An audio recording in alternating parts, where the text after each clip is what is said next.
Now, the MSU Federal Credit Union Coaches Show.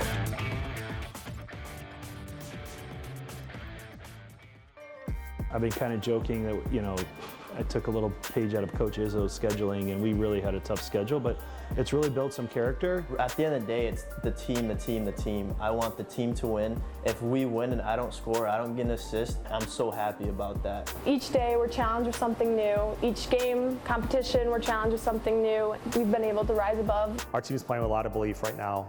Are we capable of winning? Yes. Do we have to play our best? Yes. There is no team on Michigan State's campus right now who is hotter than the MSU women's soccer squad. With each passing week, the Spartans keep moving on up the national rankings, and their rapid ascent to number 6 in the United Soccer Coaches poll this week truly is a testament to their style of play. Thanks to their 2-1 win over previously ranked number 5 Northwestern, it was their 3rd win over a ranked foe in just over a month to help them keep pace with their best start in program history. So naturally, we had to hear from the man who is in charge of it all, Jeff Hustler. We're just excited right now. It's going on the road the way we did, to play at Northwestern, a top 5 team, know you're battling for first place in the conference, and to play as effective as we did early on, to control tempo on the road. Everything's uncharted territory, but we're trying to continue to rely on those emotions, continue to stay in the belief that we can do this, and put our best foot forward every day. How was the trip back to East Lansing? It was fun. It was we got back late, so normally after the game it takes about an hour from the time we bring it in as a team to the time we get back on the bus. It took us almost 2 hours because of the buzz. We had probably a dozen alumni that came to the game on Sunday. We had over 600 Spartan fans there in Evanston, very loud group for the day. But our kids wanted to hang out with their parents and enjoy the moment. We weren't exactly in a hurry to get going, I guess, on the way back. Had a little karaoke, on the bus ride home too. So spirits were obviously high. When you go on the road and get a win, those road trips seem a little bit shorter. But our group knows it's back to work because there's more work to do. What songs did you sing then from a karaoke? Oh, Audrey, I'm not up there. That's not me at all. No, I was super fortunate to have my middle child come with us on the trip. So she got a little frozen in. DeBow, of course, I think did a little rap. I think she did some Eminem. And MJ got an incredible voice, so she was killing it in the back as well. But no, Coach Asa was not up there, not part of that. So, but if you did have to pick a karaoke song then, like what would be your go-to song? I have literally never done karaoke. Ever? Ever. Song and dance is not in my repertoire. Okay. So I can't even imagine what it'd be because I don't have a good singing voice, so it's not gonna be something where I can carry a tune. If it's hip hop, I'm gonna forget some of the words and then feel ridiculous that I forgot them. So yeah, I'm probably just gonna sit that one out, root people on, be more supportive. Okay, right, just listen. Yeah. We'll get to what's ahead in just a second, but I do want to retouch upon the opening period that you guys had against the Wildcats. How would you assess it? What did you think of that opening period, and was it maybe the best you played all year? We came out and played in a 3-5-2, played a different system than we had all year. We thought we had to neutralize their midfield with their 6 across. I thought we did a really good job of that. We had the lion's share of possession. I think they had to make really all the adjustments in those first 30 minutes. We got in behind once. Cam had to generate a great scoring chance on a slide of ball from Courtney. We kind of lived in their final third for much of that 30 minutes when we weren't beginning our attack at midfield. So that's about as good a 30-minute period as we've played all year. Obviously able to score a couple times. This week was really interesting because Z got her first start in a long time against Indiana and scores in the 5th minute. Inserted exactly for what we needed to do. We switched our system against Northwestern, executed that flawlessly the first 30 minutes. Got 2 set-piece goals, with Celia Gaynor and Sam White, our center back. So to play the way we did, to have the versatility, displayed is going to mean a lot for us moving forward. Well, and this just goes back to the fact that, yeah, you guys are so versatile that it's really hard for people to defend against you because they don't know where it's coming from. Yeah, that's a big piece of it. I think we're now 20 players on our roster that have at least 1 point on the season. I think it's 13 different goal scorers. And that's the biggest thing that differentiates us. Well, there's a lot of things that differentiate us from a year ago, but everything in the attack went through Ava Cook. And everyone knew it. We knew it. It was in our game plan. But this year we can hit you in different ways, and we've seen that as noted through the season with Cam Evans having a hat trick and then DeVoe turning around and doing it, and effectively Jordan Wickus having a hat trick spread across 3 different matches, where we find different ways to come at players or come at our opponents, and that's going to be a major key. What's been the thing that has resonated with you the most from what people have told you, alumni have told you?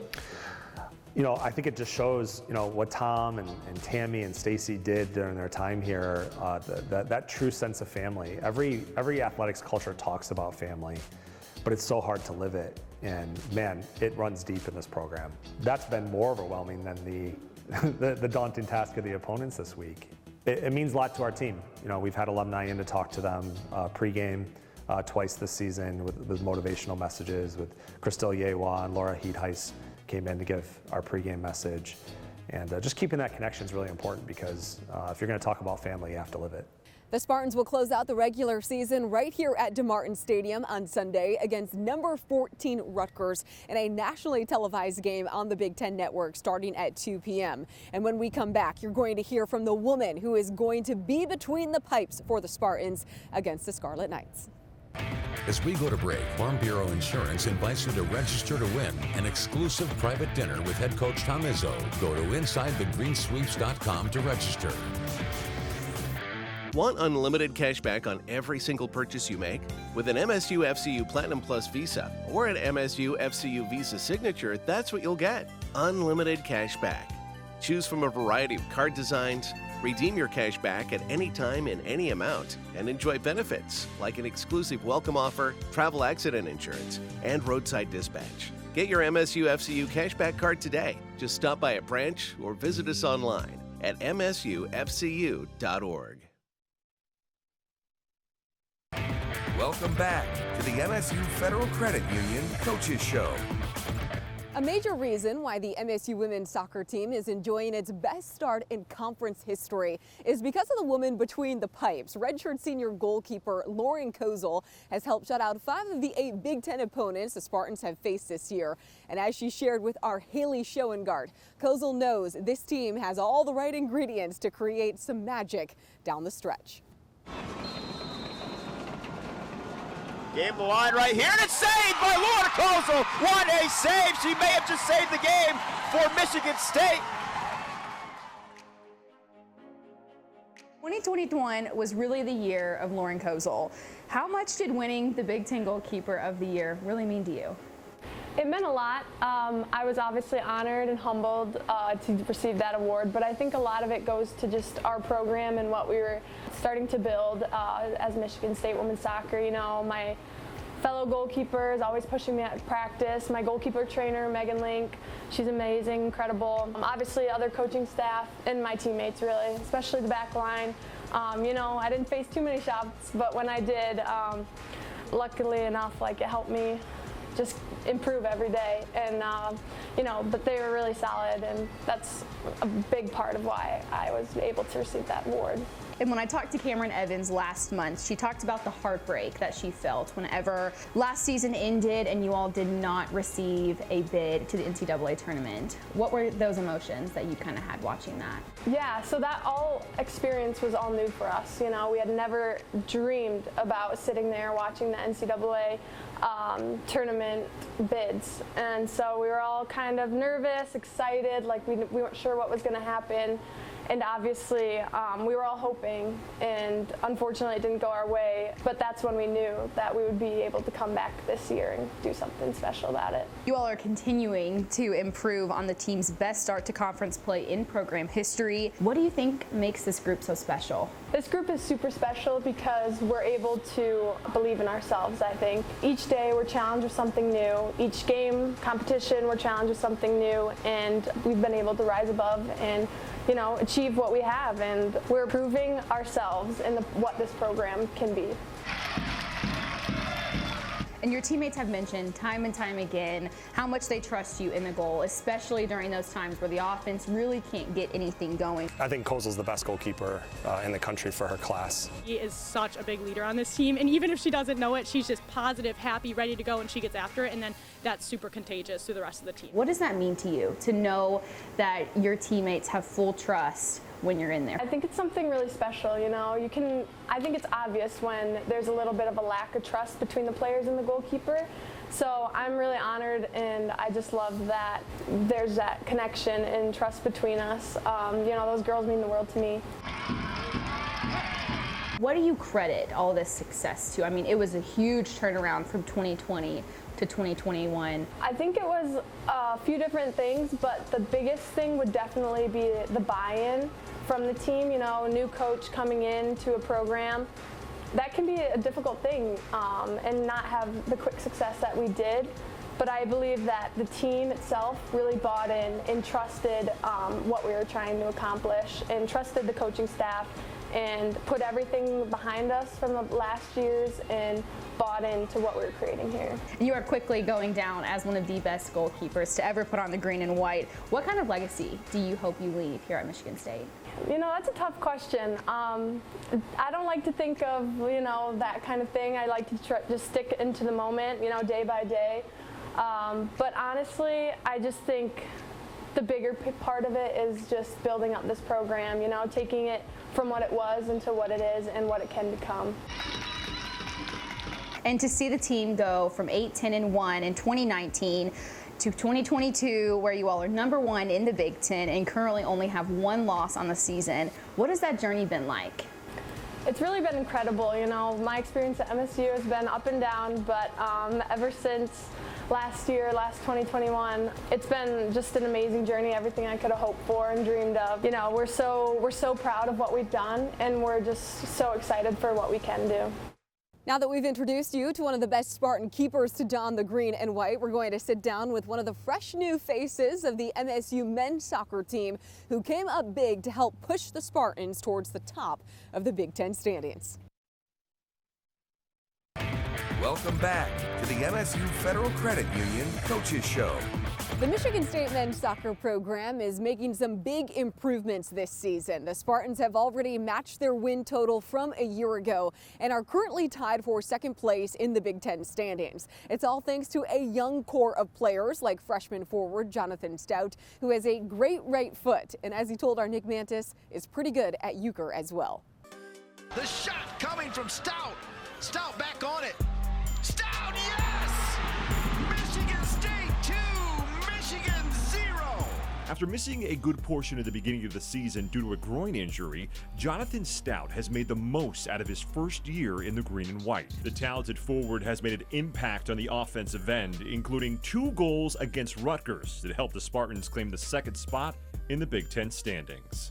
Was this something you were expecting coming into your first year? Or was this kind of like one of those moments where you're like, oh man, like we're doing a lot better than I thought we were actually going to? I wasn't sure because obviously last season we ended pretty low in the Big Ten, but I came to games and we were always right there. We were so close. Most games when we lost, we'd only lose by 1 goal, and sometimes we'd even outshoot the other team and just they'd get 1 lucky break and we'd get scored on. And so I thought that we definitely had the ability and potential to win a lot of those games, but that just, for whatever reason, wasn't working out last year. And now this year we're starting to figure out some of those things. I think that instead of being just barely losing by 1, now we're just barely winning by a goal.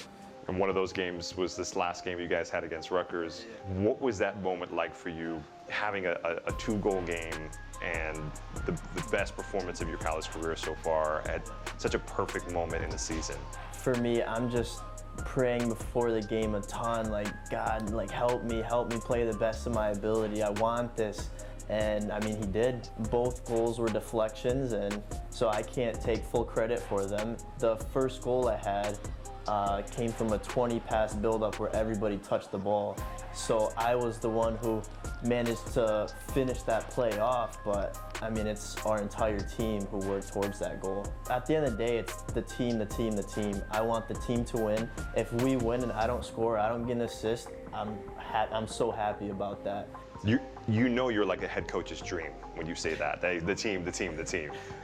When it comes to things that you enjoy when you're not playing soccer, what would you say is at the top of your list? I love card games and board games. Ooh, okay. What's your favorite card game that you play? Favorite card game is euchre, except it's 6-handed euchre. Most people know about 4 normal euchres with 4 people. Me and my family play with 6 people. I've got 6 people in my family, and somewhere my parents learned a version where it's with 6 people, and I love playing. I'm working on teaching some of the guys how to play with 6 people because they all only know how to play with 4.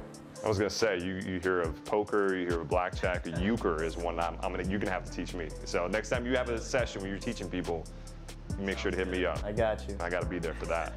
The Stout family may be competitive when it comes to playing euchre, but they are Jonathan's biggest fans and his biggest critics. We've got our little family group chat, and my grandma actually has been watching games on the Big Ten Network. And okay, Grandma. She'll send a text after games giving a little analysis of how I played and how the team played and how we did. And so I love seeing that, just seeing she's proud of me, and then the fact that she's getting into soccer when I'm sure, other than my game, she's never watched a soccer game before. What's the toughest criticism that she's giving you after a game that you've played?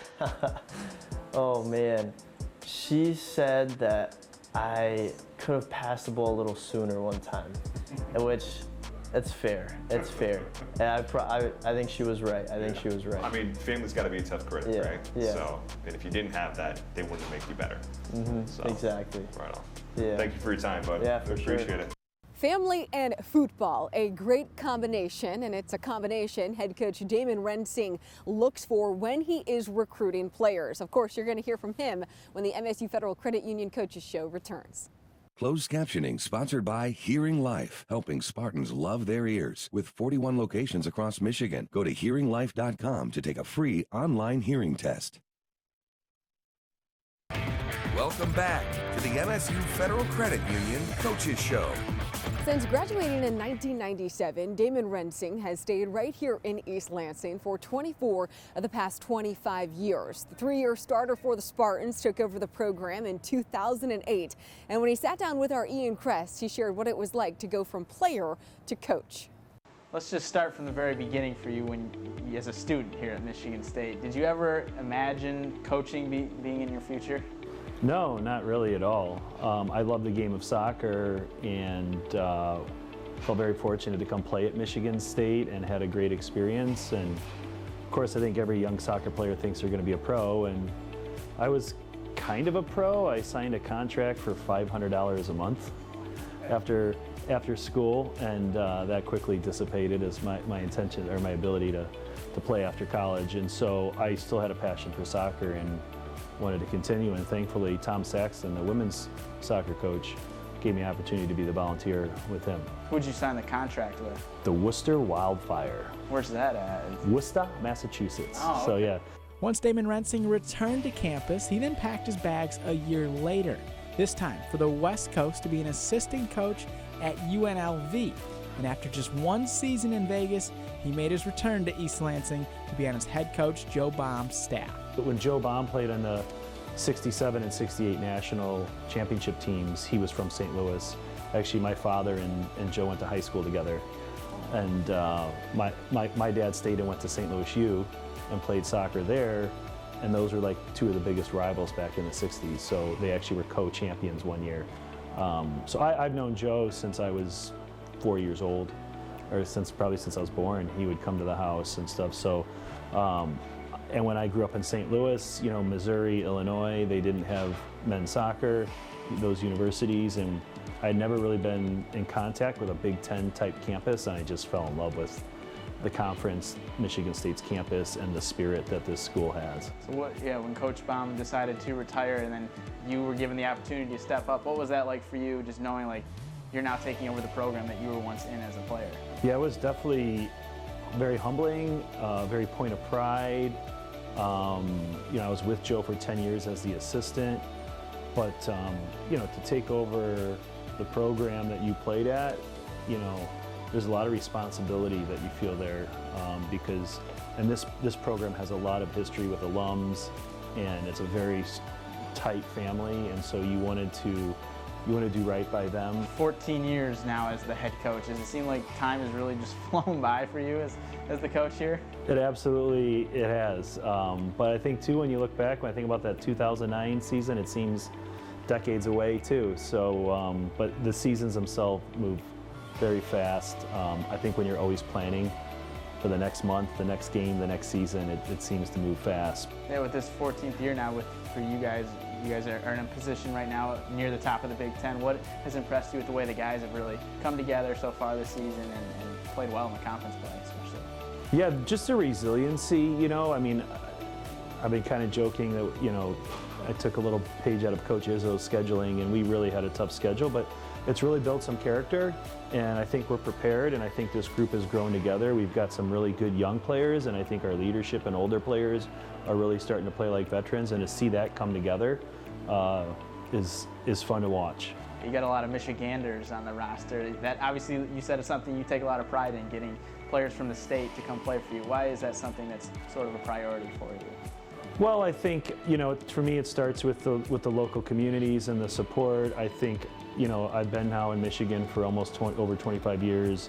I've recognized that there's a lot of good players in Michigan and certainly in the Midwest. And, you know, I came from St. Louis, but, you know, as an American-born player, I was afforded an opportunity to play in college, and I want to give those same opportunities to players, you know, American players and certainly Michigan players. And it was pretty cool on Sunday when they go through the starting lineup. I mean, 10 of our 11 guys were from the state of Michigan in that win over Rutgers. With the tough non-conference schedule, was there a moment this year where you realized, okay, this team is starting to figure things out and grow, even though maybe the results weren't showing right away? We saw some of that, but I think the Michigan game at home really kind of put it together where I think this group realized when we play as a team, when we defend as a group, we got a shutout, it was our first shutout. When we handle those things, we're definitely capable of competing and beating anyone in the country. The Spartans close out the regular season against Northwestern on October 30th. It is a day after Michigan State's football team will play in its biggest game to date this year. The Spartans are going to travel to Ann Arbor to take on their rival Michigan, and next week's show is going to be solely devoted to the battle for Paul Bunyan. We'll of course see you then. Have a happy and healthy weekend.